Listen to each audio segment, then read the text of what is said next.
الحمد لله رب العالمين والعاقبة للمتقين والصلاة والسلام على أشرف الأنبياء والمرسلين وعلى آله الطيبين الطاهرين وأصحابه الهادين المهديين أما بعد فقد قال الله تبارك وتعالى في الكلام المجيد والفرقان الحميد فأعوذ بالله من الشيطان الرجيم بسم الله الرحمن الرحيم واذكر في الكتاب إبراهيم إنه كان صديقا نبيا صدق الله المولانا العظيم وصدق رسوله النبي الكريم المكين الأمين ونحن على ذلك لمن الشاهدين والشاكرين والحمد لله رب العالمين إن الله وملائكته يصلون على النبي يا أيها الذين آمنوا صلوا عليه وسلموا تسليما اللهم صل على سيدنا محمد وعلى آل سيدنا محمد وبارك وسلم صلوا عليه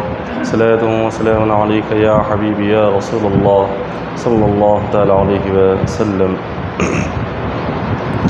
معزز سامعین اکرام، یہ ماہ ذی الحجہ کا مہینہ، اس مہینے کا ایک خاص تعلق حضرت ابراہیم علیہ السلام سے ہے، کیونکہ اس ماہ کی جو عظیم عبادت قربانی ہے وہ حضرت ابراہیم علیہ السلام کی سنت ہے۔ اللہ تعالیٰ انہی کی سنت کو اس امت میں باقی رکھا ہوا ہے، تو اس مہینے کا تعلق چونکہ حضرت ابراہیم علیہ السلام سے ہے، تو لہٰذا آج ابراہیم علیہ السلام کی مبارک زندگی کا ایک حصہ ذکر کیا جائے گا۔ حضرت ابراہیم علیہ السلام کی پیدائش سے لے کر آپ کی مبارک زندگی کے کچھ بچپن کا حصہ اور آپ کو آگ میں ڈالنے تک کے مکمل واقعات اور جو حالات ہیں آج اس کو بیان کیا جائے گا۔ اللہ تبارک و تعالیٰ نے کلام پاک میں ذکر فرمایا کہ وَاذْكُرْ فِي الْكِتَابِ ابراہیم، کہ اے میرے بندوں اپنے اللہ کے نبی کو اپنی کتاب میں قرآن میں ان کا ذکر کرو، یاد کرو ابراہیم علیہ السلام۔ اللہ نے ان کی یاد منانے کا حکم ہمیں عطا فرمایا۔ حضرت ابراہیم علیہ السلام کا جو زمانہ تھا یہ اس وقت کا زمانہ کہ جب نمرود کی بادشاہت تھی۔ نمرود ایک بادشاہ گزرا ہے، جب کبھی اللہ تعالیٰ کسی بندے کو کوئی نعمت عطا فرمائے تو اللہ کی اس نعمت کو لے کر اس بندے کو چاہیے کہ اللہ کا شکر ادا کرے۔ اللہ تبارک و تعالیٰ نے اگر صحت عطا فرمائی، اللہ کی نعمت ہے، اس نعمت کا شکر ادا کرنا چاہیے۔ رب تبارک و تعالیٰ نے رزق عطا فرمایا، رب کی نعمت ہے، اس کا شکر ادا کرنا چاہیے۔ خالق کائنات نے نمرود کو بادشاہت عطا فرمائی۔ جب مولا نے اس کو بادشاہت عطا فرمائی تو اس نے اللہ کی اس نعمت کو لے کر رب کا شکر ادا کرنے کی بجائے وہ اللہ تبارک و تعالیٰ کی نافرمانی کرنے لگا۔ اللہ تبارک و تعالیٰ اس کو غیبی اپنے خزانے عطا فرماتا جا رہا تھا۔ مولا نے اس کو حکومت عطا فرمائی، اللہ نے اس کو سلطنت عطا فرمائی، وہ بادشاہ بنا۔ اللہ کی اس نعمت پر اللہ کا شکر ادا کرنے کی بجائے نمرود نے اللہ کی نافرمانی کرنا شروع کر دیا۔ اس نے بادشاہت لے کر، اللہ کی دی ہوئی سلطنت کو لے کر وہ غرور میں آ گیا، وہ فخر میں آ گیا۔ تکبر اس کا اتنا بڑھ گیا کہ اس نے اپنی قوم سے کہا کہ میں صرف تمہارا بادشاہ ہی نہیں بلکہ میں تمہارا خدا بھی ہوں، تم میری عبادت کرو۔ نمرود نے اپنے خدا ہونے کا اعلان ساری قوم میں کر دیا۔ ساری قوم نے اس کو اپنا خدا مانا اور اس نے اپنے دربار کا ایک طریقہ بنایا تھا کہ جو بھی اس کے دربار میں آئے تو پہلے سجدہ کر کے اس کے پاس آئے، کیونکہ اس نے کہا تھا کہ میں خدا ہوں تو تمہیں چاہیے کہ تم میرے آگے سجدہ کرو۔ یہ نمرود نے اللہ کی دی ہوئی نعمت کو لے کر بادشاہت میں اتنا غرور اور تکبر آ گیا کہ وہ خود کو خدا سمجھنے بیٹھا، اور ہمیشہ اس کے پاس جادوگر ہوا کرتے تھے جو غیب کی خبریں دینے والے۔ ہمیشہ ایسے لوگوں کو نمرود اپنے دربار میں رکھتا تھا، اور جو جنات سے غیبی خبریں معلوم کر کے اس کو سناتے تھے، ایسے لوگوں کو وہ ہمیشہ اپنے دربار میں انہیں ساتھ میں رکھتا تھا۔ ایک دن کاہنوں نے، نجومیوں نے جو اس غیب کی خبریں سناتے تھے، ان لوگوں نے دیکھا کہ نمرود بڑا پریشان ہے، تو اس سے پوچھنے لگے کہ آج تم اتنے پریشان کیوں نظر آ رہے ہو؟ ہم نے کبھی تمہارے چہرے پر ایسی پریشانی نہیں دیکھی، آج کافی پریشانی تمہارے چہرے پر نظر آ رہی ہے، اس کی وجہ کیا ہے؟ آپ اس کی وجہ بتاؤ۔ تو نمرود کہنے لگا کہ وجہ یہ ہے کہ میں نے ایک خواب دیکھا ہے، جب سے میں نے وہ خواب دیکھا اس وقت سے بڑا پریشان ہوں، اس وقت سے بڑا بے چین ہوں۔ تو اس کو پوچھا گیا کہ وہ خواب کیا ہے کہ جس نے تجھ کو پریشان کیا ہوا ہے، جس خواب سے تو اتنا بے چین ہے، ہمیں بھی تو بتا۔ تو اس نے اپنے نجومیوں کو اور کاہنوں کو جو غیب کی باتیں سناتے تھے ان سے کہنے لگا، میں نے کل رات ایک خواب دیکھا کہ اس میں ایک ایسا ستارہ روشن ہوا کہ اس ستارے کی روشنی کے آگے چاند کی روشنی بھی پھیکی پڑ گئی، اس ستارے کی روشنی کے آگے سورج کی روشنی بھی پھیکی پڑ گئی۔ وہ ستارہ ایسے روشن ہوا کہ اس کی روشنی ساری چیزوں کو چھپا گئی۔ جب سے میں نے یہ خواب دیکھا ہے اس وقت سے میں پریشان ہوں، سوچ رہا ہوں کہ اس خواب کا مطلب کیا ہے، یہ خواب کیوں آیا ہوا ہے۔ تو وہ اس کی دربار میں جتنے نجومی اور کاہن بیٹھے ہوئے تھے ان نجومیوں نے کہا کہ اس خواب کا مطلب یہ ہے کہ اے نمرود، تیری اس سلطنت میں ایک ایسا لڑکا پیدا ہوگا جو تیری ساری بادشاہت کو نیست و نابود کر دے گا، جو تجھے برباد کر دے گا۔ تیری بادشاہت اسی لڑکے کے ہاتھوں ختم ہوگی، اور وہ لڑکا جب دنیا میں آئے گا وہ دنیا والوں کے دین کو بدل کر رکھ دے گا، وہ دین حق لے کر آئے گا۔ نمرود نے جب اس خواب کا مطلب سنا، اس نے اسی وقت میں یہ حکم جاری کیا کہ جتنے بھی بچے پیدا ہو ان تمام کو قتل کیا جائے، جتنے بچے پیدا ہو رہے ہو سب کو قتل کیا جائے۔ اور 1 سال تک اس نے اپنی قوم کے مردوں کو حکم دے دیا کہ وہ اپنی بیویوں سے جدا رہا کرے۔ تو جب نمرود کا یہ حکم آ گیا تو جتنے بچے اس سال پیدا ہو رہے تھے ان تمام کو قتل کیا جا رہا تھا۔ ہزاروں کی تعداد میں اس نے بچوں کو قربان کیا، قتل کیا، یہ سوچ کر کہ میں ان بچوں کو اگر قتل کر دوں گا تو ان میں کوئی بھی میری بادشاہت کو ختم نہیں کر سکے گا، ان میں سے کوئی بھی میری بادشاہت کو مجھ سے چھین نہیں سکے گا۔ تو اس نے اس طرح سے بچوں کا قتل عام کروا دیا۔ اب اسی دنوں میں اور اسی مہینوں میں حضرت ابراہیم علیہ السلام بھی اپنی والدہ کے مبارک پیٹ میں تشریف لائے۔ آپ کی والدہ جب حاملہ ہوئی، حمل کے مہینے جب مکمل ہو گئے اور بالکل حضرت ابراہیم علیہ السلام دنیا میں تشریف لانے والے تھے، اس وقت میں آپ کی والدہ کو یہ ڈر محسوس ہوا کہ اگر یہ میرا لخت جگر دنیا میں آئے گا تو نمرود ظالم اس کو بھی قتل کر دے گا، نمرود میرے اس بچے کی بھی جان لے لے گا۔ تو حضرت ابراہیم علیہ السلام کی والدہ نے سوچا کہ میں اپنے بیٹے کی جان کیسے بچاؤں، کیونکہ نمرود کو معلوم نہ ہو کہ مجھے اولاد ہو رہی ہے، اگر اس کو کسی طرح سے اس بات کی خبر ہوتی ہے تو پھر میرا بیٹا زندہ نہیں بچ سکے گا۔ یہ سوچ کر آپ کی والدہ شہر سے باہر ایک جنگل میں تشریف لے گئی۔ اس جنگل میں ایک غار تھا، ابراہیم علیہ السلام کی والدہ اس غار میں تشریف لے جاتی ہیں اور وہاں پر آپ چند دن گزارتی ہیں۔ جب آپ کی ولادت کا وقت قریب آتا ہے تو آپ اسی غار میں حضرت ابراہیم علیہ السلام کو دنیا میں لے کر آتی ہیں۔ حضرت ابراہیم علیہ السلام جب دنیا میں آپ تشریف لائے تو آپ کا چہرہ اتنا حسین تھا کہ آپ کے چہرے کو دیکھ کر آپ کی والدہ آپ پر اتنی بے انتہا محبت کرنے لگی کہ آپ کو لے کر اپنے سینے سے لگا دیا۔ ابراہیم علیہ السلام کا چہرہ 14ویں رات کے چاند کی طرح جگمگا رہا تھا۔ اللہ تبارک و تعالیٰ نے ابراہیم علیہ السلام میں ہی نور محمدی کو رکھا ہوا تھا۔ ابراہیم علیہ السلام کی اولاد میں حضور علیہ السلام کی پیدائش ہونے والی تھی، تو مولا نے آپ کا چہرہ 14ویں رات کے چاند کی طرح روشن فرما دیا۔ آپ کی والدہ کبھی آپ کو دیکھتی، کبھی خوش ہوتی، کبھی آنکھوں سے آنسو بہا جاتی، یہ سوچ کر کہ یہ چھوٹا سا بچہ، یہ میرا لخت جگر دنیا میں تو آ گیا ہے، اگر میں اس کو لے کر اگر شہر میں جاتی ہوں، اپنے گھر میں جاتی ہوں، نمرود کو اس کی قبر ہو جائے گی، وہ اس لخت جگر کو قتل کر دے گا۔ تو آپ نے سوچا اگر مجھے اپنے بیٹے کی جان بچانی ہے تو بہتر ہے اسی غار میں اپنے بیٹے کو چھوڑ کر میں واپس آ جاؤں۔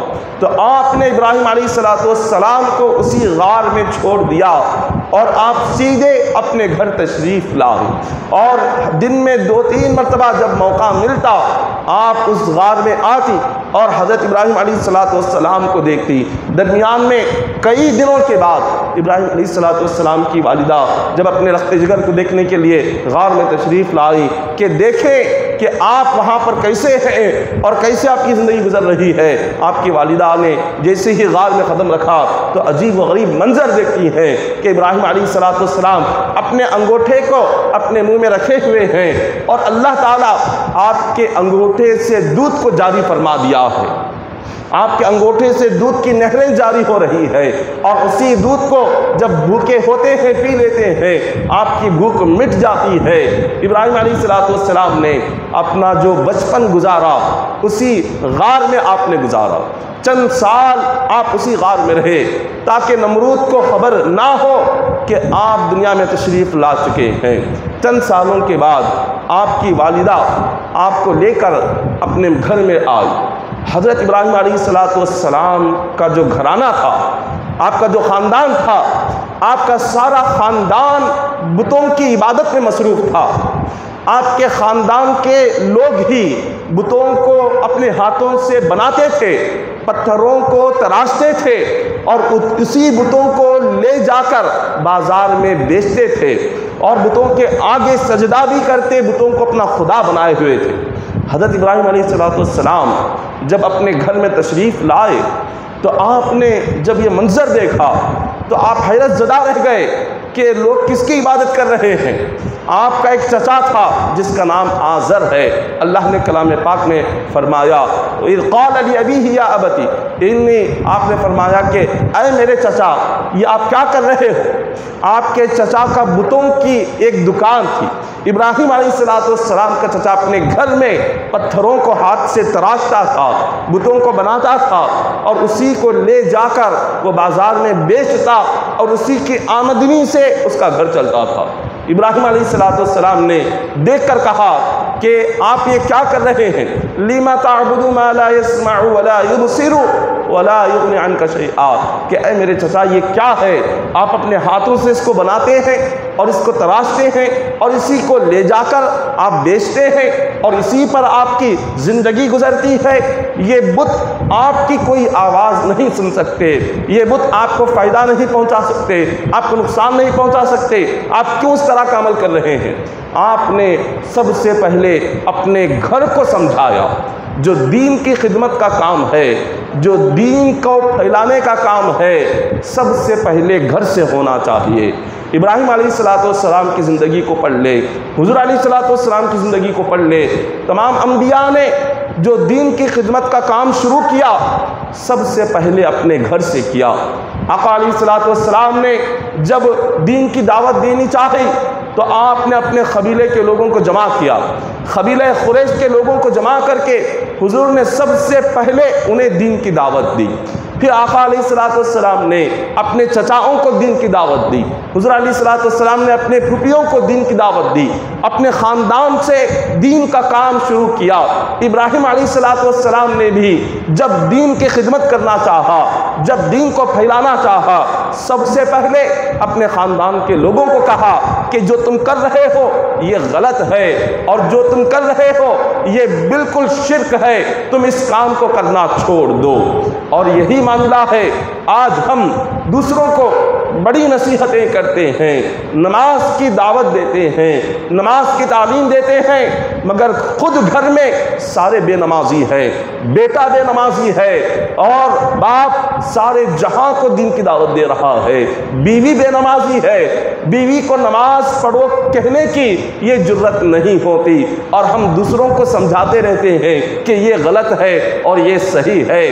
گھر میں والد شرابی ہوتا ہے اور والدہ بے نمازی ہوتی ہے، وہاں انہیں دین کی دعوت دینے کی وہاں ہمت نہیں ہوتی، انہیں دین کی باتیں وہاں سکھانے کی ہمیں توفیق نصیب نہیں ہوتی، ہم دوسروں کو جا کر دین کی طرف بلاتے رہتے ہیں۔ تو سب سے پہلے دین کی خدمت اپنے گھر سے شروع کیا کرے، اپنے گھر سے پہلے اپنے گھر کو دین کا گہوارہ بنائے، پہلے اپنے گھر کو نمازی بنائے، پہلے اپنے گھر کو شریعت کا پابند بنائے، اس کے بعد آپ دوسروں کو جس کو دیکھیں پھر انہیں بھی دین کی دعوت دیں گے تو تب زبان کا اثر ہوگا، زبان میں تاثیر آئے گی۔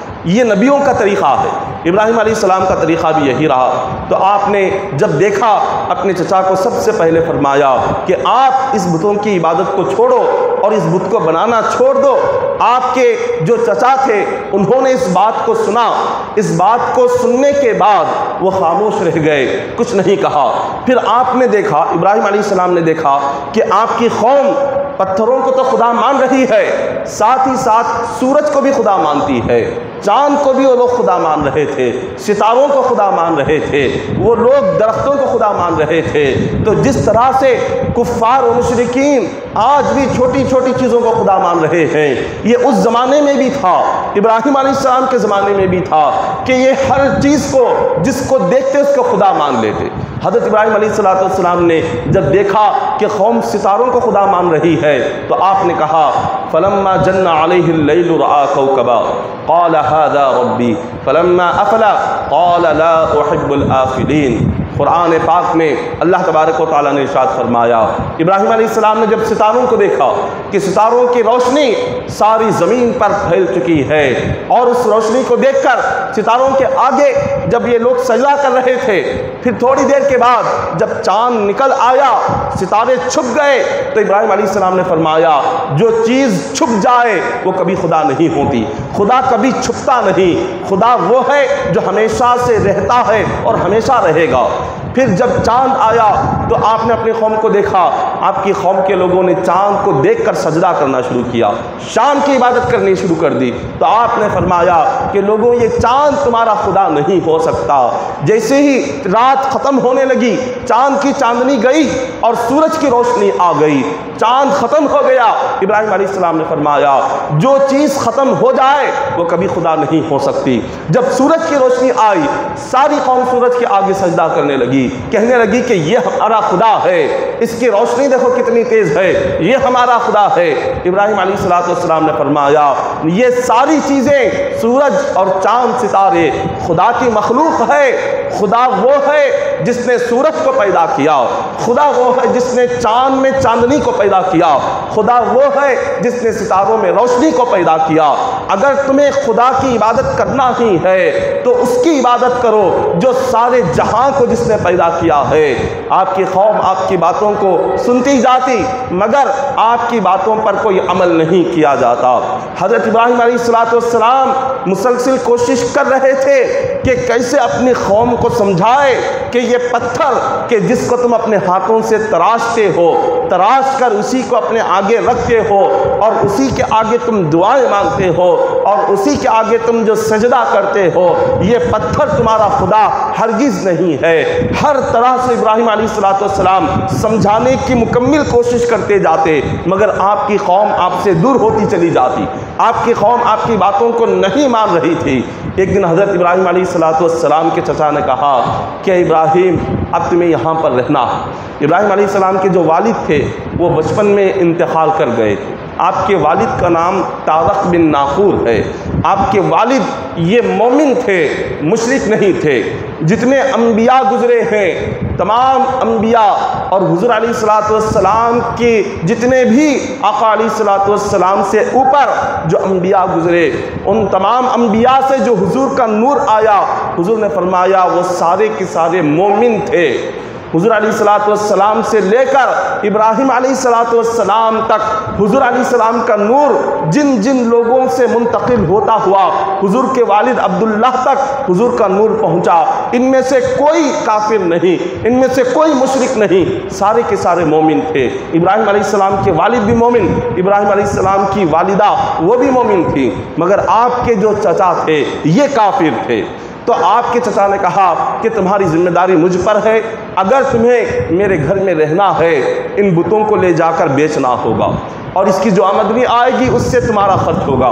ابراہیم علیہ السلام کو ان کے چچا نے بت دے دیے، کہا یہ چند بت ہے چھوٹے سے، ان کو لے جاؤ اور لے جا کر انہیں بیچو، پہلے بازار میں کھڑے ہو کر ان کی تعریف کرنا، ایک ایک بت کو اٹھاتے جانا اور کہنا کہ اس بت کو اگر تم گھر لے جاؤ گے تو یہ بت تمہیں فائدہ پہنچائے گا، پھر دوسرے بت کو اٹھانا کہنا اگر اس بت کو تم گھر لے جاؤ گے یہ تمہیں اولاد دے گا، ایک ایک بت کو اٹھاتے جانا اور اس کے فائدے بتاتے جانا۔ ابراہیم علیہ السلام خاموش رہے، آپ کے چچا نے بتوں کو آپ کے ہاتھ میں دے دیا، آپ نے ایک بت کے گلے میں رسی ڈالی اور سرے بازار اس کو گھسیٹتے ہوئے آپ لے گئے۔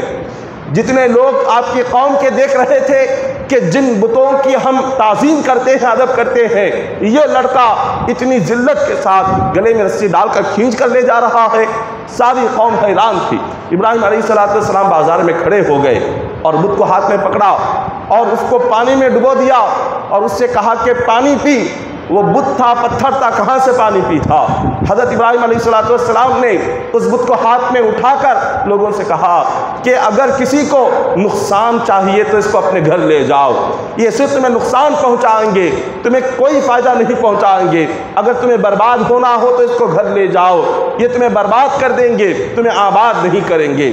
جب ایسی باتیں قوم آپ کی زبان سے سن رہی تھی، وہ پریشان تھی کہ یہ لڑکا ایسے گھرانے سے تعلق رکھتا ہے کہ اس لڑکے کا خاندان تو بت بناتا ہے، بت بیچتا ہے، مگر یہ لڑکا کیوں ہمارے بتوں کو اتنا ذلیل کر رہا ہے؟ قوم پریشان تھی۔ ابراہیم علیہ السلام کے چچا کو اس بات کی خبر ہوئی، چچا نے بلایا، کہا کہ بیٹا ابراہیم یہ کیا کر رہے ہو؟ اس طرح قوم میں ہماری تذلیل ہو رہی ہے، قوم ہمیں برا بھلا کہہ رہی ہے، قوم ہمارے خاندان پر وہ انگلیاں اٹھا رہی ہے کہ یہ کیسا لڑکا ہے جو اپنے ہی بتوں کو برا بھلا کہہ رہا ہے۔ ابراہیم علیہ السلام نے کہا کہ اے میرے چچا، اگر تم ان بتوں کو سچا خدا سمجھتے ہو تو تم اپنی بات ان تک پہنچاؤ یا ان کی بات سنو، کیا ان سے کوئی آواز آ رہی ہے؟ کیا یہ باتیں کرتے ہیں یا یہ تمہاری باتیں سنتے ہیں؟ میرے سامنے تم انہیں باتیں کر کے بتاؤ، تم ان سے باتیں سن کر بتاؤ۔ آپ کے چچا نے جلال میں آ کر کہا لئن لم تنتہی لارجمنک واہجرنی ملیا، کہا کہ ابراہیم اگر تم ایسی ہی باتیں کرتے رہے میں تمہیں پتھروں سے ماروں گا اور تمہیں اپنے گھر سے باہر نکال دوں گا اور تمہیں یہاں رہنے کے لیے جگہ نہیں دوں گا۔ ابراہیم علیہ السلام نے جب اپنے چچا کا اتنا جلال دیکھا اور اتنا غصہ دیکھا، آپ خاموش رہ گئے اور پھر آپ انتظار کرتے رہے کہ کب ایسا موقع ملے گا کہ جب آپ ساری قوم کو سمجھائیں گے، ساری قوم کو بتائیں گے کہ اللہ کون ہے، خدا کیا ہے، خدا کی عظمت کیا ہے، اس کی قدرت کیا ہے، اس کی عبادت کیا ہے۔ آپ انتظار میں تھے۔ ایک دن آپ نے قوم سے کہا واللہ لأکیدن اصنامکم، آپ نے فرمایا کہ جب کبھی مجھے موقع ملے گا میں تمہارے بتوں کے ساتھ بہت برا کروں گا، جب مجھے موقع ملے گا بہت برا کروں گا۔ بس اتنا کہا، قوم نے آپ کی بات کو سن لیا، مگر اس زمانے میں ہر سال قوم میں ایک میلہ لگتا تھا جو کہ شہر کے باہر ہوتا تھا۔ ساری قوم سال میں ایک مرتبہ شہر کو چھوڑ کر شہر سے باہر اس میلے میں جاتے، صبح سے شام تک اس میلے میں کھیل کود کرتے اور شام کے وقت میں وہ گھر میں آ جاتے۔ ابراہیم علیہ السلام نے دیکھا سال میں وہ دن آ گیا کہ ساری قوم اپنے اپنے مکانات کو چھوڑ کر، شہر کو چھوڑ کر وہ شہر سے باہر میلے میں جانے والے تھے۔ ابراہیم علیہ السلام تنہا اپنے مکان میں رہ گئے اور وہاں جہاں آپ کا مکان تھا، ابراہیم علیہ السلام کے مکان کے قریب میں ایک بہت بڑا بت خانہ تھا۔ ساری قوم اپنے اس بت خانے کے آگے انہوں نے پھل رکھے ہوئے تھے، مٹھائیاں رکھی ہوئی تھی، کھانے رکھے ہوئے تھے اور ساری چیزیں آگے رکھ کر وہ لوگ اپنے مکانات سے نکل گئے اور وہ سیدھے باہر میلے میں شامل ہونے کے لیے چلے گئے۔ حضرت ابراہیم علیہ السلام نے دیکھا کہ یہاں کوئی شخص نہیں ہے، کوئی یہاں مکان میں نہیں ہے، کوئی شہر میں نہیں ہے، سارے لوگ باہر چلے گئے ہیں۔ تو حضرت ابراہیم علیہ السلام اس بت خانے کے اندر داخل ہوئے، دیکھا اطراف میں دیواروں پر بت لگے ہوئے ہیں، ہر طرف بت ہی بت نظر آ رہے ہیں، اور ایک بہت بڑا سا ایک بت ہے جو کہ درمیان میں بیٹھا ہوا ہے۔ حضرت ابراہیم علیہ السلام نے جب سارے بتوں کو دیکھا کہ سب کے آگے مٹھائیاں رکھی ہوئی ہے، پھل ہے، کھانے کی چیزیں ہیں، ان سے کہا تم کھاتے کیوں نہیں؟ تمہارے لیے اتنا پکوان لا کر رکھا گیا، تمہارے لیے اتنی ساری چیزیں رکھی گئی، تم یہ چیزوں کو کیوں نہیں کھا رہے ہو؟ آپ اتنا کہتے مگر وہاں سے کوئی جواب نہیں آتا، آپ کئی مرتبہ کہتے جاتے، جب وہاں سے کوئی جواب نہیں آیا، ابراہیم علیہ السلام جلال میں آئے، آپ نے کلہاڑی لی اور لے کر سارے بتوں کو آپ توڑنے لگے۔ آپ نے کسی کے ہاتھ کو توڑا، کسی کے پیر کو توڑا، کسی بت کے ناک کو توڑا، کسی بت کے آپ نے گردن کو توڑا، اس طرح سے بتوں کو آپ نے توڑ دیا، اور جو کلہاڑی تھی سب سے بڑے بت کے گلے میں آپ نے ڈال دی، مگر اس بت کو نہیں توڑا۔ سب سے بڑا جو بت تھا آپ نے اس کو کچھ نہیں کیا، اس کے گلے میں آپ نے کلہاڑی رکھ دی اور آپ باہر اپنے مکان کی طرف تشریف لائے۔ جب شام ہو گئی، ساری قوم جب اپنے اپنے مکانات کی طرف آ جاتی ہے، اور شام کے وقت میں وہ لوگ جب اس بت خانے کے اندر داخل ہوتے ہیں، ایک عجیب و غریب منظر وہ دیکھ رہے ہیں، ایسا منظر کہ کبھی انہوں نے دیکھا نہیں، کہ کبھی کسی نے ان بتوں کے ساتھ ایسا سلوک کیا نہیں، کہ یہ بت اتنے ٹوٹے ہوئے پڑے ہوئے ہیں، کہ یہ بت ایسے عاجز ہیں، ایسے مجبور پڑے ہوئے ہیں کہ کسی کے ہاتھ ٹوٹے ہیں، کوئی زمین پر پڑا ہوا ہے، کوئی زمین پر وہ بت کے گردن پڑی ہوئی ہے۔ یہ سارا منظر دیکھ کر انہوں نے کہا کہ من فعل ھذا، کس نے ہمارے بتوں کے ساتھ ایسا کیا ہے؟ ایسا کون بدبخت ہے جو ہمارے بتوں کے ساتھ کر سکتا ہے؟ سارے لوگ کہنے لگے قوم میں ہم میں ایسا ہی ایک بندہ ہے جو کہ ہمارے بتوں کو برا کہتا ہے، جس کا نام ابراہیم ہے، سوائے اس کے کوئی ہمارے بتوں کو برا نہیں کہتا، سوائے اس کے کوئی ہمارے بتوں کے ساتھ غلط باتیں نہیں کرتا، ہمیں شک ہے شاید وہی ہوگا جس نے بتوں کے ساتھ یہ سلوک کیا ہوا ہے، اس لیے کہ وہ تنہا شہر میں تھا، وہ تنہا یہاں تھا، وہ میلے میں آیا ہوا نہیں تھا۔ سارے جتنے لوگ تھے قبیلے کے سرداروں نے اور بتوں کے جو نجومی تھے، غیب کی جو خبریں سناتے تھے، کفار و مشرکین کے غیب کی خبریں سنانے والے سب نے کہا کہ اس کو بلاؤ، ہم ان سے پوچھیں گے کہ کس نے یہ کیا ہوا ہے، کیا اس نے دیکھا ہے؟ تو حضرت ابراہیم علیہ السلام کو ایک بھرے مجمع میں بلایا گیا، ساری قوم جمع تھی، قوم کے سردار جمع تھے، اس بتوں کے آگے جتنے سجدہ کرنے والے تھے، بتوں کے چاہنے والے سارے کے سارے جمع ہو گئے۔ ابراہیم علیہ السلام سے پوچھا کیا تم نے یہاں کچھ دیکھا؟ ابراہیم علیہ السلام فرماتے ہیں کہ بتاؤ میں نے کیا، کس چیز کی تم بات کر رہے ہو؟ انہوں نے اپنے بتوں کو دکھایا، فرمایا کہ ہمارے بت یہاں پر ٹوٹے ہوئے پڑے ہیں، تم تنہا شہر میں تھے، کیا تم نے دیکھا کہ کس نے ہمارے بتوں کے ساتھ یہ کیا ہے؟ ابراہیم علیہ السلام فرماتے ہیں کہ ہاں مجھے معلوم ہے، میں نے دیکھا ہے۔ انہوں نے پوچھا بتاؤ کون ہے؟ جس کسی نے کیا ہے ہم اس کا قتل کر دیں گے۔ ابراہیم علیہ السلام نے فرمایا میں جب یہاں پر آیا تو میں نے دیکھا کہ جو بڑا بت بیٹھا ہوا ہے، اس بڑے بت کے ہاتھ میں کلہاڑی ہے، اور اس نے اپنے ہاتھ سے سارے بتوں کو توڑ دیا۔ یہ بڑا بت ہے کہ اسی نے ایک کا ہاتھ توڑا، اور اسی بڑے بت نے ایک کا کان توڑا، اسی بڑے بت نے ایک کا سر توڑا، اسی بڑے بت نے ایک کی ناک توڑی کلہاڑی سے، اور پھر بعد میں اپنی جگہ یہ بیٹھ گیا اور کلہاڑی کو اپنے گلے میں اس نے رکھ لیا۔ ان لوگوں نے جب یہ باتیں سنی، تھوڑی دیر کے لیے سارا مجمع خاموش رہ گیا، ساری قوم خاموش رہ گئی، کسی نے جواب نہیں دیا۔ پھر اس کے بعد کہنے لگا، اس قوم کا جو سردار تھا اس نے کہا کہ ابراہیم یہ تو ناممکن ہے، یہ ہو ہی نہیں سکتا۔ ابراہیم علیہ السلام نے فرمایا کیسے نہیں ہو سکتا؟ یقیناً ہو سکتا ہے، اسی بڑے نے سارے چھوٹے بتوں کو مارا ہے۔ انہوں نے کہا ہمارے بت تو وہ ہیں جو اگر ان کے آگے کچھ مکھی بھی بیٹھ جائے یہ اڑا نہیں سکتے، تو یہ کیسے ایک دوسرے کو مار سکتے ہیں؟ تو حضرت ابراہیم علیہ السلام فرماتے ہیں اُفِّل لَكُمْ وَلِمَا تَعْبُدُونَ مِن دُونِ اللَّهِ أَفَلَا تَعْقِلُونَ، فرمایا کہ اے بدبختوں سوچو تو صحیح، جو اپنے جسم پر بیٹھی ہوئی مکھی کو اڑا نہیں سکتا، وہ تمہارا خدا کیسے بن سکتا ہے؟ وہ کیسے خدا ہو سکتا ہے جو اتنا مجبور ہے، اتنا لاچار ہے، جو خود اپنی حفاظت نہیں کر سکتا، جو خود اپنے آپ کی حفاظت نہیں کر سکتا، وہ تمہاری کیا حفاظت کرے گا؟ وہ تمہیں کیا فائدہ پہنچائے گا؟ یہ بت تمہارے خدا کیسے ہو سکتے ہیں؟ یہ پتھر تمہارے خدا کیسے ہو سکتے ہیں؟ یہ بے جان چیزیں تمہارے خدا کیسے ہو سکتی ہے؟ جس کو اپنے ہاتھ سے بناتے ہو، جس کو اپنے ہاتھ سے تراشتے ہو اور اسی کو سامنے رکھ کر خدا سمجھ کر تم سجدہ کرتے ہو، تم جیسا جاہل اور بیوقوف اور کوئی نہیں ہے۔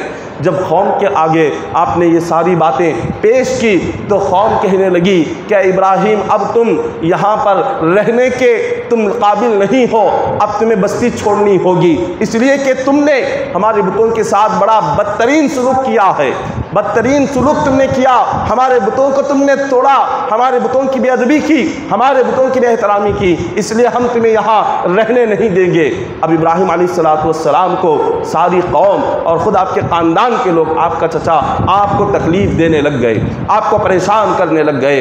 ابراہیم علیہ السلام ان کے ہزار ہاتھ تکلیفوں کو برداشت کرتے، مگر آپ ہمیشہ بتوں کے خلاف آواز اٹھاتے، اللہ کے ایک ہونے کی گواہی دیتے چلے جاتے۔ یہی بات ہوتے ہوتے بادشاہ تک پہنچ گئی۔ بادشاہ اس دور کا جو نمرود تھا، اس تک جب اس بات کی خبر ہوئی کہ حضرت ابراہیم علیہ السلام بتوں کے تعلق سے ایسی باتیں کر رہے ہیں اور بتوں کو برا بھلا کہہ رہے ہیں، ہمارے دین کو برا بھلا کہہ رہے ہیں، کوئی نیا دین لے کر آئے ہیں، ایک خدا کی عبادت کرتے ہیں، ہزاروں خداؤں سے ہمیں روکتے ہیں، جب یہ بات نمرود تک پہنچی تو نمرود سوچنے لگا اگر یہی معاملہ رہا تو میری بادشاہت ختم ہو جائے گی، اگر میں خاموش رہا، اس نوجوان کے خلاف میں نے اگر کچھ کارروائی نہیں کی تو میری سلطنت زیادہ دنوں تک باقی نہیں رہے گی۔ تو نمرود نے اسی وقت میں یہ حکم جاری کیا کہ اس نوجوان کو میرے دربار میں لے کر آؤ۔ حضرت ابراہیم علیہ السلام کو جب یہ پیغام ملا کہ بادشاہ وقت ظالم نمرود آپ کو اپنے دربار میں بلا رہا ہے، تو حضرت ابراہیم علیہ السلام نے آنے کے لیے ہاں کہہ دی۔ جس دن ابراہیم علیہ السلام کو دربار میں حاضر ہونا تھا، ساری قوم اس دربار میں جمع ہو گئی، یہ دیکھنا چاہتے تھے کہ ابراہیم علیہ السلام بادشاہ کے دربار میں کھڑے ہو کر کیا جواب دیں گے، بادشاہ کیا سوال کرے گا۔ جتنے دربار کے لوگ تھے سارے دربار کے لوگ جمع ہو گئے، قوم جمع ہو گئی۔ نمرود بڑے ہی غرور اور فخر کے ساتھ اپنے دربار میں بیٹھا ہوا تھا۔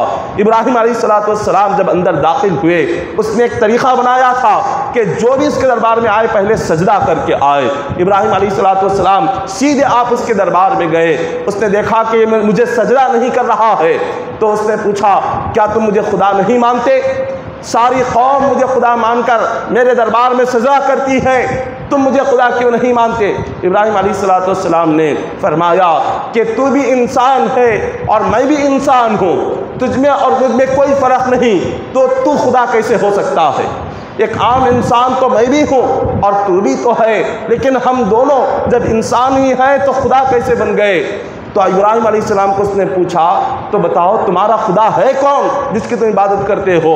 ابراہیم علیہ السلام فرماتے ہیں ربی الذی یحیی و یمیت قال انا احیی و امیت۔ آپ نے فرمایا میرا خدا وہ ہے جو زندگی دیتا ہے اور موت دیتا ہے۔ اس نے کہا زندگی اور موت، بس اتنا یہ تو میں بھی کر سکتا ہوں۔ ابراہیم علیہ السلام فرماتے ہیں اگر زندگی اور موت تیرے ہاتھ ہے تو بتا تو کس کو زندگی دے سکتا ہے، کس کو موت دے سکتا ہے؟ اس نے قید خانے سے 2 قیدیوں کو بلایا۔ ایک ایسا قیدی تھا کہ اس کی اب رہائی ہونے والی تھی، وہ رہا ہو کر اپنے گھر جانے والا تھا، اور دوسرا ایسا قیدی تھا کہ جس کو پھانسی کی سزا ہونے والی تھی۔ اس نے پھانسی کی موت کی سزا والے کو آزاد کر دیا، اور جو آزاد ہونے والا تھا اس کو اس نے دربار میں قتل کروا دیا، اور اس نے کہہ دیا کہ دیکھو میں ایک جو زندگی جس کو ملنی تھی میں نے اس کو موت دے دی، اور جس کو موت ملنی تھی میں نے اس کو زندہ چھوڑ دیا، یہ تو میں بھی کر سکتا ہوں، اس میں کیا کمال ہے؟ ابراہیم علیہ السلام نے کہا یہ تو بڑا بے وقوف ہے، میں نے سمجھا کہ تو سمجھدار ہے لیکن تو بڑا بے وقوف نکلا، اگر تو واقعی میں خدا ہے۔ ابراہیم علیہ السلام فرماتے ہیں میرا رب مشرق سے سورج کو نکالتا ہے، مغرب میں ڈبوتا ہے، اگر تو اپنے آپ کو خدا کہتا ہے تو جہاں سورج ڈوب رہا ہے وہاں سے سورج کو نکال دے۔ یقیناً تب یہ یقین پیدا ہو جائے گا تو ہی خدا ہے۔ جب اس نے یہ بات سنی وہ خاموش رہ گیا۔ سارا دربار بادشاہ کو دیکھ رہا تھا کہ بادشاہ کیا یہ کر سکتا ہے یا نہیں کر سکتا ہے، خود کو خدا کہنے والا کیا اس میں اتنی طاقت ہے یا نہیں ہے۔ جب اس نمرود نے دیکھا ساری قوم کے آگے وہ خاموش ہے اور اس کے پاس کوئی جواب نہیں ہے، پہلے ابراہیم علیہ السلام نے قوم کے لوگوں کو سمجھایا کہ پتھر تمہیں کوئی فائدہ نہیں پہنچا سکتا، پھر آپ نے بادشاہ کو کہا کہ تو ایک عام انسان ہے، خدا نہیں بن سکتا۔ جب قوم کے پاس جواب نہیں، بادشاہوں کے پاس جواب نہیں، تو ان لوگوں نے یہ کہا کہ اس نوجوان کو ایسی سزا دو آنے والی نسلوں میں کوئی ہمارے بتوں کو برا بھلا نہ کہے، ایسی سزا دو کہ اس کی سزا عبرت بن جائے، آنے والوں کے لیے ایک نصیحت بن جائے، کوئی ہمارے پتھروں کے خلاف، ہمارے بتوں کے خلاف کوئی ایک لفظ نہ کہہ سکے۔ تو ساری قوم میں سب نے ایک ایک کام کیا، ایک ایک بات کی کہ حضرت ابراہیم علیہ السلام کو پھانسی کی سزا دیں گے۔ کسی نے کہا کہ ابراہیم علیہ السلام کو کاٹ دیا جائے، کسی نے کہا کہ ابراہیم علیہ السلام کے ٹکڑے کر دیے جائے، سب نے ایک ایک تجویز کو پیش کیا، مگر شیطان ایک انسانی شکل میں آیا اور اس نے کہا کہ میں تمہیں ایک ایسا طریقہ بتاتا ہوں کہ آج تک کسی نے اس طریقے کو نہیں اپنایا ہوگا۔ شیطان کہنے لگا ایک بڑی سی آگ جلاؤ اور اس دہکتے ہوئے آگ کے شعلوں میں زندہ ابراہیم علیہ السلام کو ڈال دو، یہ ایک ایسی سزا ہے کہ آج تک کسی انسان کو نہیں دی گئی ہے، اور آنے والے وقت میں کوئی تمہارے بتوں کو برا بھلا نہیں کہے گا، یہی سزا ابراہیم علیہ السلام کو دو۔ ساری قوم کہنے لگی کہ ہاں یہ بڑی سخت سزا ہے، یہ ایسی سزا ہے کہ ابراہیم علیہ السلام کو دیکھ کر کوئی آگے ہمارے بتوں کو برا نہیں کہے گا۔ تو انہوں نے ابراہیم علیہ السلام کو آگ میں ڈالنے کے لیے، آگ کو جلانے کے لیے ایک عمارت کو تیار کیا۔ ایک عام آگ جلا کر ابراہیم علیہ السلام کو نہیں ڈالا، بلکہ ایک عمارت بنائی گئی۔ عمارت کیسی تھی کہ اس عمارت کی جو لمبائی تھی وہ 30 ہاتھ اس کی لمبائی تھی اور چوڑائی 20 ہاتھ تھی۔ اتنی لمبائی اور چوڑائی والی عمارت کو تیار کیا گیا، اور تیار کرنے کے بعد اب اس عمارت کو لکڑیوں سے بھرنا تھا۔ اتنی لکڑیاں لانی تھی جو اس عمارت کو بھر دے۔ اس عمارت میں لکڑیاں بھرنے کے لیے تقریباً 1 مہینے کا وقت لگا۔ 1 مہینے تک اس عمارت میں لکڑیاں لاتے جاتے اور ڈالتے جاتے۔ جو بیمار اگر کوئی شخص ہوتا اس قوم کا، وہ یہ منت مانگ لیتا اگر مجھے صحت مل جائے میں چند لکڑیاں لا کر ابراہیم علیہ السلام کو جلانے کے لیے اس عمارت میں ڈالوں گا۔ اور جتنے بت پرست تھے، ساری قوم کے بت پرست لوگ یہ سمجھنے لگے کہ ابراہیم علیہ السلام کو جلانے کے لیے لکڑیاں لانا بھی عبادت ہے، ابراہیم علیہ السلام کو جلانے کے لیے وہاں پر کچھ مدد کرنا بھی عبادت ہے۔ اس طرح سے سوچ کر وہ لوگ صبح سے شام تک جو مزدور ہوتا وہ مزدوری کر کے اپنی مزدوری سے ابراہیم علیہ السلام کو جلانے کے لیے لکڑیاں لے کر آتا اور اس عمارت میں ڈال دیتا۔ خواتین جو چرخہ کاٹتی تھی وہ خواتین بھی صبح سے شام تک وہ چرخہ کاٹ کر اور وہ بون کر اپنے ہاتھوں سے تاگے کو بون کر پھر وہ جا کر لکڑیاں لاتی، ابراہیم علیہ السلام کو جلانے کے لیے اس عمارت میں ڈال دیتی۔ ایسی لکڑیاں جلائی گئی کہ تقریباً 1 مہینہ لگ گیا اس عمارت میں لکڑیاں جمع ہوتے تھے۔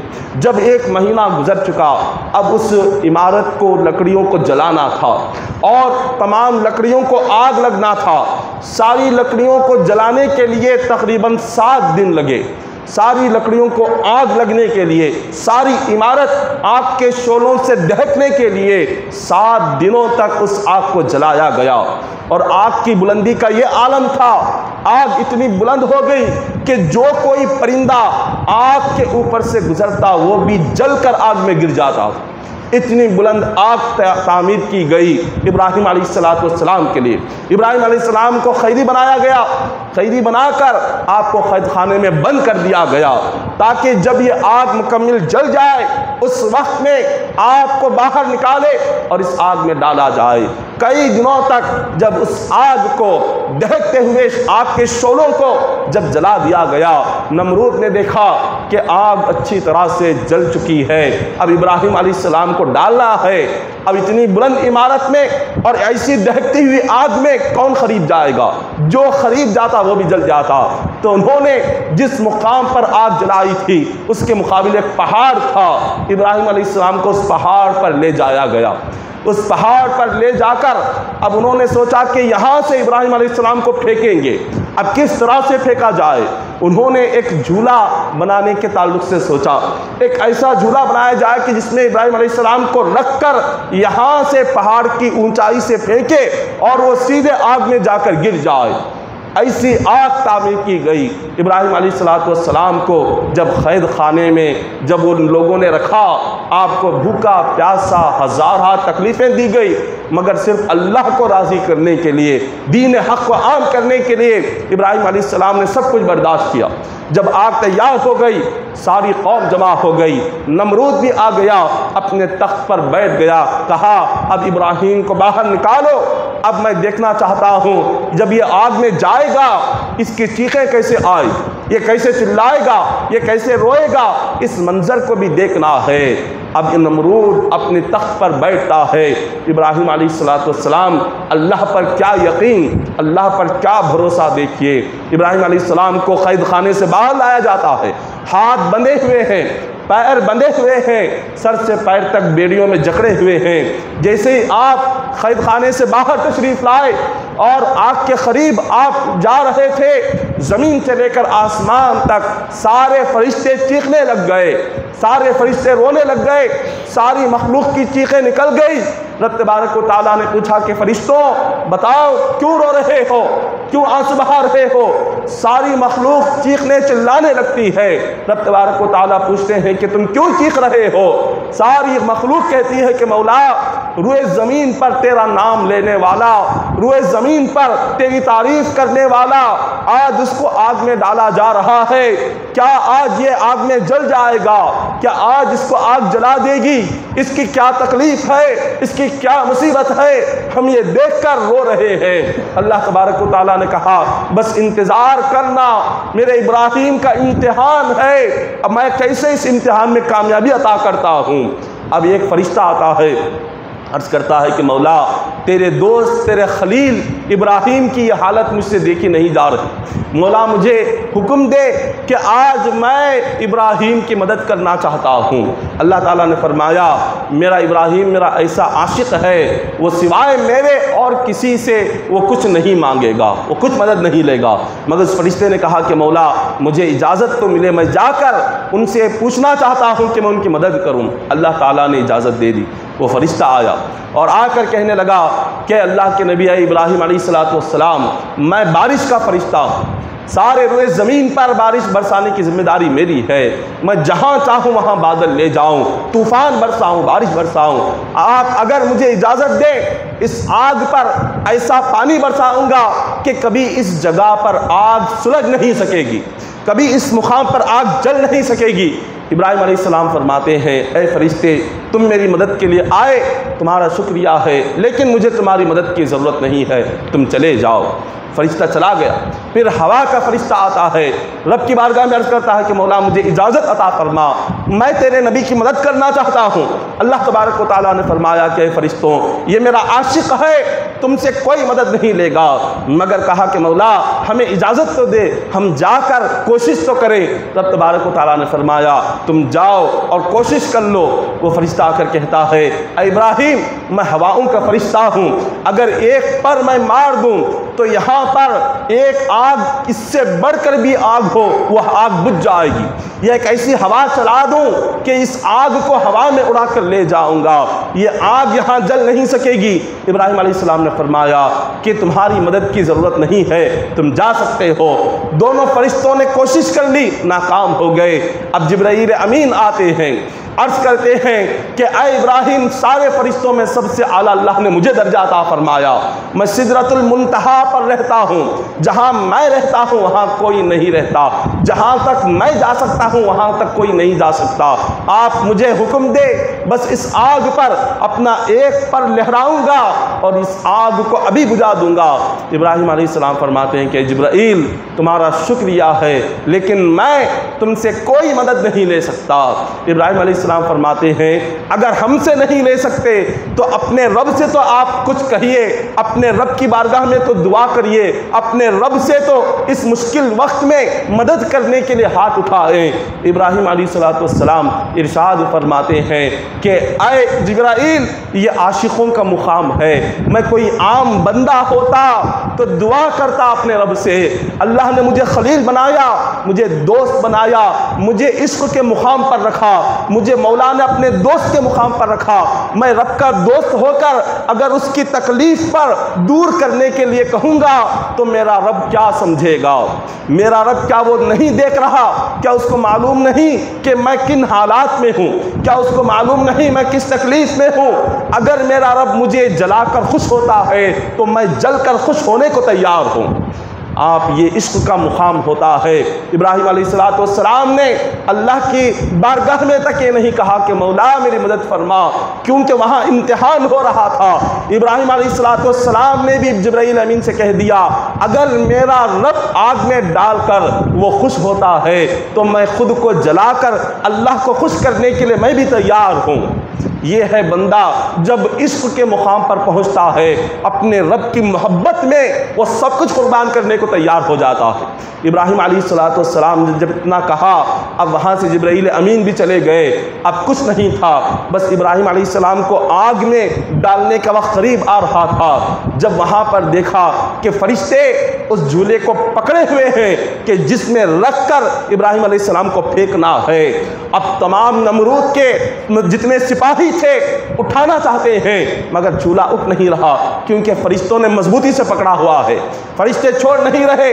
اب شیطان نے دیکھا کہ کیا کیا جائے، اس نے آ کر نمرود سے کہا میں ایک مشورہ دیتا ہوں، اس مشورے پر عمل کرنا، فوراً یہ جھولا اٹھ جائے گا۔ اس نے پوچھا کیا ہے؟ تو کہا چند خواتین کو بلاؤ اور کچھ عورتوں کو یہاں لا کر کھڑا کر دو اور ان کے سر سے دوپٹے ہٹا دو۔ بس اتنا سننا تھا، اسی طرح سے کیا گیا کہ نمرود نے چند خواتین کو بلایا، سر سے دوپٹے اٹھائے، فوراً سے وہ جھولا اٹھ گیا۔ اس نے پوچھا جو شیطان انسانی شکل میں آیا تھا کہ تم بتاؤ کہ یہ کیسے ہوا، اس دوپٹے کے ہٹنے سے اس جھولے کے اٹھنے کا کیا تعلق ہے؟ کہا کہ جہاں کہیں عورت ہو اور عورت کے سر سے دوپٹہ ہٹ جائے رحمت کے فرشتے وہاں نہیں آتے۔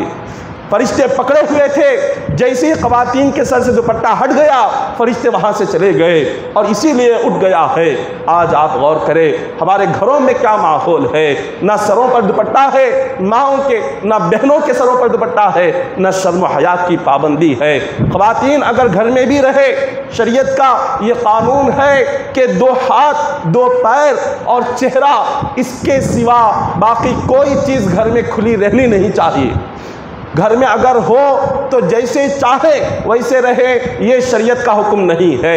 گھر میں اگر ہو نہ سر پر دوپٹہ ہو، بال کھلے ہوئے ہو، ہاتھ نظر آ رہے ہو، پیر نظر آ رہے ہو، شریعت میں ایسے رہنا بھی حرام ہے۔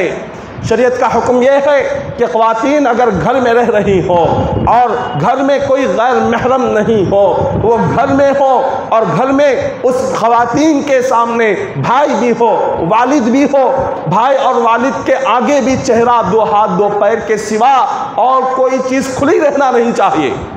سر پر دوپٹہ گھر میں ہو یا باہر ہو یا نماز میں ہو، نماز کے علاوہ ہر وقت سر پر دوپٹہ ہونا چاہیے، یہ شریعت کا قانون ہے۔ آج اگر یہ سنیں تو بڑا سخت نظر آتا ہے کہ یہ کیسے ہو سکتا ہے، یہ کیسے کریں گے، کیونکہ پہلے سے ہی آج ہمارے گھروں میں خاندانوں میں وہ ماحول ہی نہیں ہے۔ پہلے سے ہی آج گھروں میں خاندانوں میں کافروں کی طرح ماحول ہے، کافروں کی طرح آج ہمارا لباس، ہمارا رہنا، ہمارا کھانا پینا سب کچھ انہی کی طرح ہو گیا ہے۔ صرف اور صرف مسلمان ہم نام کے رہ گئے ہیں۔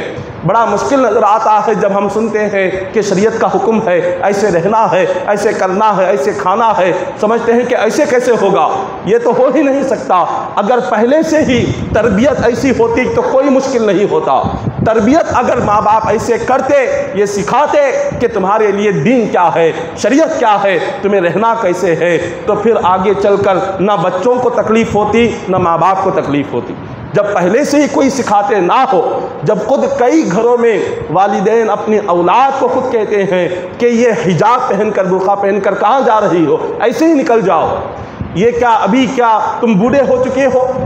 حجاب کرنے کو، چہرہ چھپانے کو اور برقع پہننے کو خود جب ماں باپ یہ کہے کیا تمہاری عمر ہو چکی ہے، کیا بوڑھے ہو چکے ہو، کیا نکاح ہو گیا ہے، اتنا جلد برقع کیوں، اتنا جلد پردہ کیوں، اتنا جلد کیوں یہ اپنا چہرہ چھپانا، ہاتھ پیر چھپانا، جب خود ماں باپ یہ کہنے والے بن جائے تو پھر دین کی تربیت کہاں سے آئے گی؟ جب دین کی تعلیم کہاں سے آئے گی؟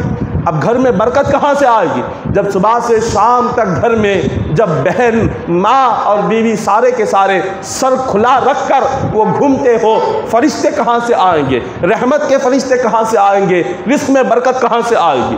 ابراہیم علیہ السلام کو جب آگ میں ڈالنے کی باری آئی تو بس آپ کے سر سے دوپٹہ ہٹنا ہی تھا، فوراً جھولا اٹھ جاتا ہے، آپ کو اس میں رکھ کر جب پھینکا گیا، ابراہیم علیہ السلام آگ کے قریب گئے، جیسے ہی آگ میں ڈالے گئے اللہ کا حکم آیا، یا نار کونی برداً وسلاما علی ابراہیم۔ نمرود اپنے آنکھوں سے دیکھ رہا تھا، ابراہیم علیہ السلام جیسے ہی آگ میں داخل ہوتے تھے، دیکھنے والوں کو آگ نظر آ رہی تھی۔ ابراہیم علیہ السلام فرماتے ہیں جب میں آگ میں گیا تو مجھے آگ نظر نہیں آئی بلکہ آگ کے اندر جنت کا باغ نظر آیا۔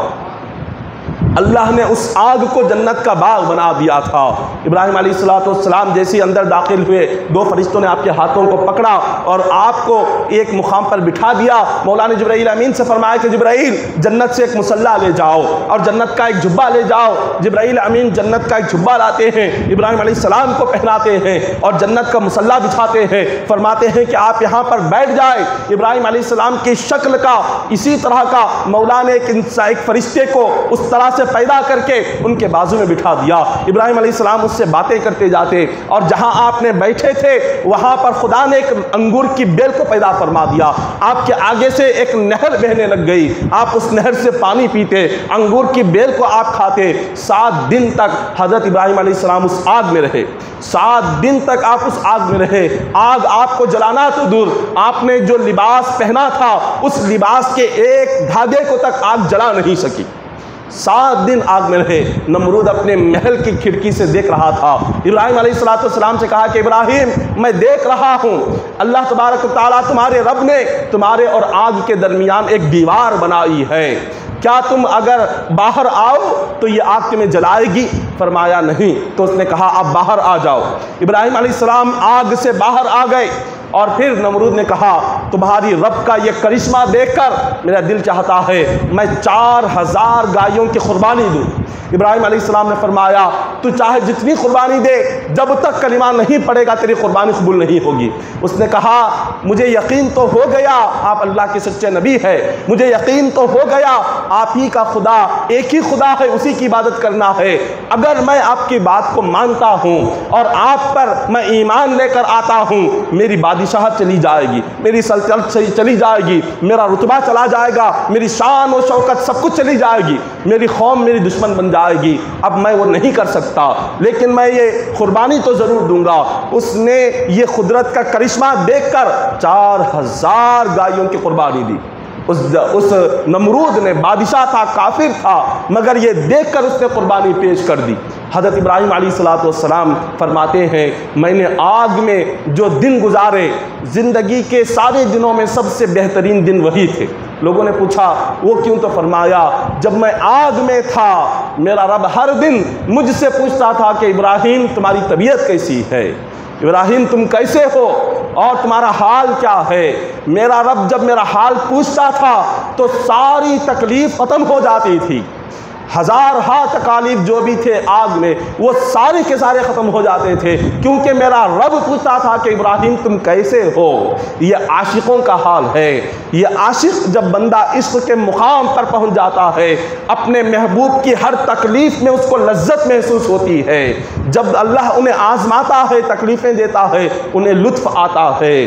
جب یہ اللہ کی محبت دل میں آئے گی، دنیا کی محبت دل سے نکل جائے گی۔ محترم سامعین اکرام، آج ہم انبیاء سے محبت کا دعویٰ کرتے ہیں، اولیاء سے محبت کا دعویٰ کرتے ہیں، ان کے نام پر کھلاتے ہیں، پلاتے ہیں اور ان کی عقیدت اور محبت میں اپنا مال قربان کرتے ہیں، لیکن ان کا طریقہ اور ان کی سیرت، ان کی تعلیم پر آج ہمارا عمل نہیں ہوتا۔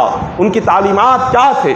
کوئی ولی دنیا کی محبت دل میں رکھ کر ولی نہیں بنا، کوئی اللہ کا دوست، کوئی اللہ کا محبوب بندہ ہم جن کی محبت میں آج عرس شریف مناتے ہیں، ان کی بارگاہوں میں جاتے ہیں، کبھی دنیا کی حرص، دنیا کا لالچ، دنیا کی محبت، حلال حرام کسی کا فرق کیے بغیر ان تمام چیزوں کو دلوں میں رکھ کر وہ اللہ کے ولی نہیں بنے، اللہ کے دوست نہیں بنے۔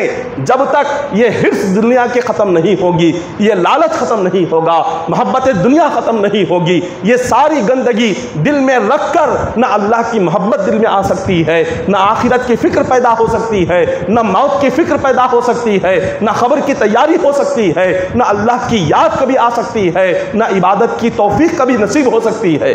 سب سے پہلے دلوں کو پاک کرو محبت دنیا سے، حرص سے، لالچ سے، تب اس کے بعد اللہ کی محبت پیدا ہوگی۔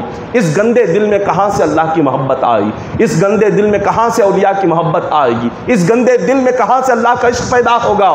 اولیاء کا طریقہ، انبیاء کا طریقہ، ان کی زندگیاں ساری اٹھا کر پڑھے، ہزاروں کتابیں پڑھے، سب کا ایک ہی طریقہ رہا، انہوں نے اپنی زندگی اللہ پر یقین کر کے گزاری۔ آج کہاں اللہ پر یقین ہے؟ اللہ پر یقین کہاں ہے؟ اللہ تعالیٰ نے 2 وقت کے روزی کا، روٹی کا وعدہ کیا، مگر جو حلال سے روٹی ملنے والی ہو آج بندہ اس کو حرام بنا دیتا ہے۔ حضور نے فرمایا اللہ نے تم سے وعدہ کیا ہے تمہاری روزی تم تک پہنچ کر رہے گی، جیسے موت بندے تک پہنچتی ہے، وہ جہاں بھی رہے رزق بندے کا بندے تک پہنچتا ہے۔ اللہ نے لکھ دیا ہے، یا اللہ نے لکھ دیا ہے۔ جب اللہ نے لکھ دیا لیکن اس کے لکھے پر بھروسہ کہاں ہے؟ یقین کہاں ہے؟ یقین نہیں ہے۔ اسی لیے نہ آج ایک مسلمان نہ حلال دیکھتا ہے نہ حرام دیکھتا ہے، اس کو اتنی فکر ہے کہ میں اپنا پیٹ کیسے بھروں، اپنے گھر کو کیسے آباد رکھوں، اپنے بیوی بچوں کو کیسے خوشحال رکھوں، چاہے وہ جوے کے ذریعے سے ہو، چاہے وہ بیڈنگ کے ذریعے سے ہو، چاہے وہ شراب کے ذریعے سے ہو، چاہے جو طریقہ کیوں نہ ہو، حرام طریقہ، یہ جھوٹ، غیبت، تکلیف، چاہے جو طریقہ ہو، جو طریقہ اپنانا ہو سارے طریقے اپنا لوں، بس دنیاوی زندگی اچھی ہونی چاہیے، میری دنیا اچھی کٹنی چاہیے، مجھے کوئی تکلیف نہیں ہونا چاہیے۔ نمرود کا یہی حال تھا۔ نمرود نے کیوں ایمان نہیں لایا؟ نمرود کس لیے کلمہ نہیں پڑھا؟ اس نے صاف طور پر کہہ دیا مجھے معلوم ہے دین حق ہے، مجھے معلوم ہے آپ اللہ کے سچے نبی ہیں، اگر کلمہ پڑھوں گا تو یہ بادشاہت چلی جائے گی، سلطنت چلی جائے گی، شان و شوکت چلی جائے گی، سب کچھ چلا جائے گا، خالی ہاتھ رہ جاؤں گا، یہ حال ہوگا۔ آج وہی ہمارا طریقہ ہے، آج وہی ہمارا طریقہ ہے۔ کہتے ہیں کہ جھوٹ نہ بولو تو کاروبار نہیں ہوتا، جھوٹ بولو تبھی کاروبار ہوتا ہے۔ صحابہ اکرام نے کیا نہیں کیا؟ کیا تابعین نے نہیں کیا؟ کیا اولیاء نے کاروبار نہیں کیا؟ کیا جھوٹ بول کر ہی کیا؟ کیا دھوکہ دے کر ہی کیا؟ کیا سود پر مال دے کر، سود کھا کر کیا انہوں نے اپنی زندگی گزاری؟ اور یہ ہرگز نہیں ہے۔ اللہ کی ذات پر بھروسہ کہاں ہے؟ اگر اللہ کی ذات پر یقین پیدا ہو جائے تو حضور فرماتے ہیں اللہ تمہیں ایسے رزق عطا کرے گا جیسے پرندوں کو عطا کرتا ہے۔ صحابہ نے پوچھا کہ حضور پرندوں کو کیسے عطا کرتا ہے؟ تو فرمایا صبح خالی ہاتھ اپنے گھونسلے سے نکلتے ہیں، جب رات میں آتے ہیں اللہ سب کے پیٹوں کو بھر چکا ہوتا ہے، سب کے پیٹ بھر چکے ہوتے ہیں، کسی پرندہ کا پیٹ خالی نہیں ہوتا۔ اب بتاؤ پرندہ کون سا کاروبار ہے؟ پرندے کی کون سی دکان ہے؟ پرندے کا کون سا مکان ہے؟ پرندے کی کون سی تجارت ہے؟ وہ جا کر کس بازار میں دکان کھول کر پرندے بیٹھ رہے ہیں؟ وہ کہاں سے کما رہے ہیں؟ کون سی جاب ہے؟ کون سی ملازمت ہے؟ کون سی ڈگری ہے؟ کون سی یونیورسٹی ہے؟ کون سے کالج میں جا کر پڑھ کر آئے ہیں؟ کہاں سے انہیں فائننس ہو رہا ہے؟ اللہ ہے۔ سب کچھ اللہ ہے۔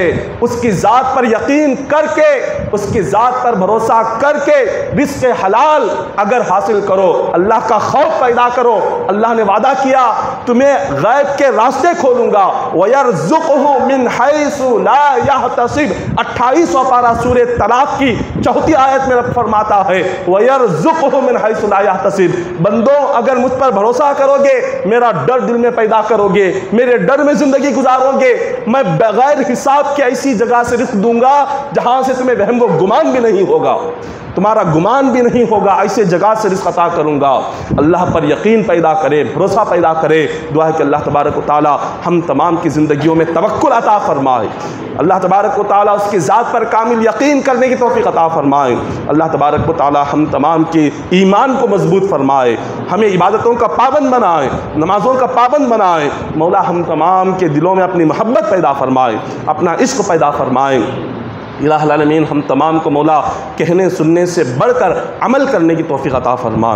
آمین وآخر دعوانا الحمدللہ رب العالمین۔ محترم سامعین اکرام، جو نمازوں میں قرآن پاک ہم پڑھ رہے تھے، جو فجر مغرب عشاء ان 3 نمازوں میں تسلسل کے ساتھ کنٹینیوس قرآن پاک جو ہو رہا تھا، یہ بروز منگل کے دن عشاء کی نماز میں 17ویں مرتبہ قرآن پاک ختم ہو رہا ہے۔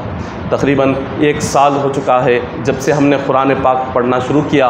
فجر مغرب عشاء ان قرات والی نمازوں میں ہم سوروں کی بجائے، خاص سوروں کی بجائے الف لام میم سے کنٹینیوس قرآن پاک پڑھتے ہیں۔